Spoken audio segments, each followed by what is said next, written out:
নমস্কার। আগামী 7ই সেপ্টেম্বর গণেশ চতুর্থী অনুষ্ঠিত হতে চলেছে।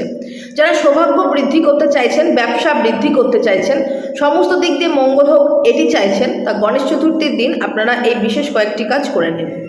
আপনারা গুড়ের তৈরি কোনো মিষ্টান্ন বা যে কোনো প্রকার ভোগ বা মোদক যা কিছু আপনারা 21টি পূজার থালাতে রাখুন, অর্থাৎ গণেশজিকে নিবেদন করুন এবং পূজার থালায় অবশ্যই 11টি সুপারি এবং 11টি লবঙ্গ রাখবেন। অন্যান্য যাবতীয় যা জিনিস লাগে সমস্ত কিছু দিয়েই গণেশজিকে নিবেদন করবেন এবং পূজা করবেন। পূজার সময় ওং হ্রিং গ্রিং হ্রিং স্ক্রিনে দিয়ে দিচ্ছি, এই মন্ত্রটি 108 বার জপ করবেন। পূজা শেষে আপনারা 21টি যে ভোগ রেখেছেন গুড়ের তৈরি ভোগ, সেগুলোকে 21টি বাচ্চার মধ্যে বিতরণ করে দেবেন এবং 11টি লবঙ্গ এবং 11টি সুপারি আপনারা একটি হলুদ বস্ত্রে মুড়ে আপনাদের লকার বা ক্যাশ বাস্কে রেখে দেবেন। সারা বছর কিন্তু আর্থিক উন্নতি বজায় থাকবে। ধন্যবাদ।